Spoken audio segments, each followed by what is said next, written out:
Good morning all of you. चलिए start करते हैं। जो क्लास 12th केमिस्ट्री का पहला चैप्टर जो है ठोस अवस्था जो है उसका पहला डे आपका चल गया था। उसमें कुछ पॉइंट हमने ठोस द्रव गैस के तुलनात्मक अध्ययन के बारे में बताया था। आज उसका दूसरा क्लास चलने वाला है, तो उसमें हम जो पॉइंट आपका स्टार्ट करने वाले हैं कि ठोस द्रव गैस का पूर्णतः कंप्लीट जो है तुलनात्मक अध्ययन। तो पहला पॉइंट इसमें हम देखते हैं पदार्थों के गुण में इसका पहला चित्रीय निरूपण। तो देखिए चित्रीय निरूपण इसका कैसे किया जाता है कि अगर आपने बहुत पहले से ठोस द्रव गैस, चित्रीय निरूपण का मतलब चित्र के माध्यम से कैसे उसको प्रदर्शित किया जा सकता है। तो यहाँ पर ये आपके सामने एक चित्र दिया गया है। देखिए ठोस को, द्रव को और गैस को, ठोस और द्रव को इस तरीके से दिखाया जाता है। आपने बुक्स में या अन्य जगहों पर देखा होगा, तो चित्र के माध्यम से उसे ऐसे हम प्रदर्शित करते हैं। ठीक है, ठोस को, द्रव को, गैस को। ठोस में आप देखेंगे उसके पार्टिकल जो होते हैं, जो अणु रहते हैं, वह नियमित रूप से व्यवस्थित होते हैं। लिक्विड में थोड़ा सा अनियमित होते हैं और गैस में थोड़ा और ज़्यादा अनियमित होते हैं। तो ये आपका था। अगला पॉइंट हम देखते हैं अणुओं की व्यवस्था। देखिए अभी इस चित्र में आप ध्यान से देखिए, इसमें जो ठोस के थे वह नियमित रूप से व्यवस्थित थे। द्रव के अगर आप देखें से अनियमित थे, और गैस के देखेंगे तो वो उसमें ज़्यादा ही अनियमित थे। यानी अणुओं की व्यवस्था में अगर आप देखेंगे तो ठोस में अणुओं की व्यवस्था कैसी होती है, नियमित, द्रव में अनियमित और गैस में अनियमित ना। तो ये चीज़ें आपका अणुओं की व्यवस्था थी इसमें, जो कि चित्र के माध्यम से बहुत अच्छे से आप देख सकते हैं। देखिए हम एनालिसिस करके कुछ पॉइंट को देख करके हम इन पॉइंट को अच्छे से क्लियर कर सकते हैं, जो भी चीज़ आपका दिया गया है। इसी के साथ जो है अणुओं की व्यवस्था हो गई। अगले पॉइंट की तरफ हम लोग बढ़ते हैं। अगला पॉइंट आपके सामने है आकार। देखिए आकार कैसा होता है। अभी हमने इसके पहले चित्र के जो इसका डिफिनीशन दिया था कि अगर कोई ठोस पदार्थ होगा तो उसका आकार निश्चित होगा, लेकिन द्रव का आकार निश्चित नहीं होगा। वो जिस पात्र में रखेंगे उसका आकार ग्रहण कर लेगा। जैसे पानी है, जिस भी पात्र में रखेंगे उसका आकार ग्रहण कर लेगा। उसी के आगे देखेंगे गैस को भी जिस पात्र में आप रख दोगे उस पात्र में वो समाहित हो जाएगा।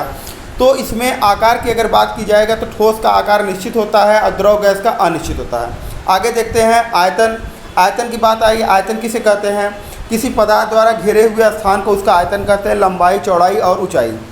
ठोस पदार्थ जो होता है, ठोस पदार्थ का आयतन निश्चित होता है, द्रव का भी निश्चित होता है, लेकिन गैस का निश्चित नहीं होता है। देखिए ठोस को और द्रव को अगर आप छोड़ेंगे तो वो तल पर आ जाएगा, लेकिन गैस को अगर आप छोड़ेंगे तो तल छोड़ देगा।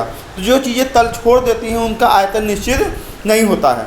और अगर ये देखा जाए ठीक है, तो इसमें आपको ये चीज़ एकदम क्लियर हो जाएगा। अगला पॉइंट हम देखते हैं अंतराणविक स्थान। देखिए अंतराणविक स्थान क्या होता है। जो अब पदार्थ के कण है, वो चित्र को आप ध्यान से देखिए।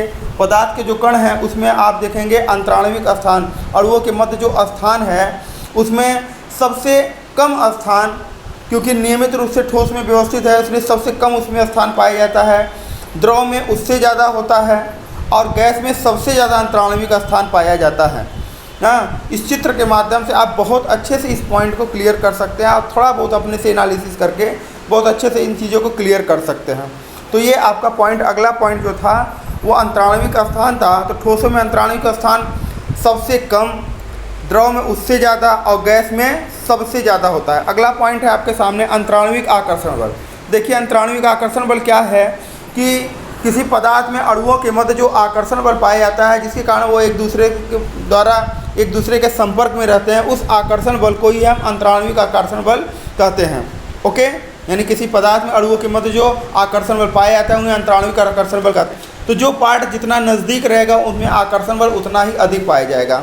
तो अंतराणविक आकर्षण बल की अगर बात करेंगे तो अंतराणविक आकर्षण बल सबसे अधिक किसमें पाया जाएगा? ठोस में। उससे कम किसमें पाया जाएगा? द्रव में। और सबसे कम अंतराणविक आकर्षण बल पाया जाएगा तो वो गैस में पाया जाएगा। ओके, क्योंकि उसमें दूरियां ज़्यादा होती, गैसों में दूरियां होती हैं, इसलिए आकर्षण बल सबसे कम पाया जाता है। अगला पॉइंट देखते हैं गतिशीलता। अगर हम ठोस की बात करेंगे तो ठोस एकदम स्थिर रहता है ना।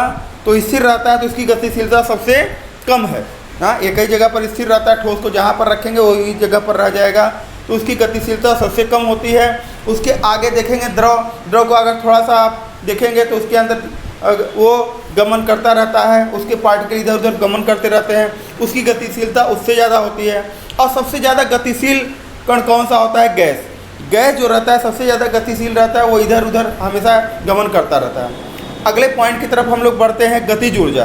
देखिए गति में जो चीज़ें गति में ज़्यादा रहती हैं उसके पास गतिज ऊर्जा अधिक होती है।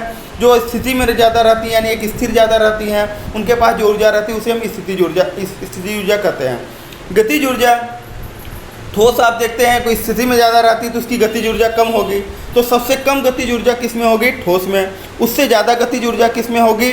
द्रव में। और सबसे ज़्यादा गतिज ऊर्जा देखेंगे तो गैस के कण में होंगे, क्योंकि वो सबसे ज़्यादा गति करते हैं ना।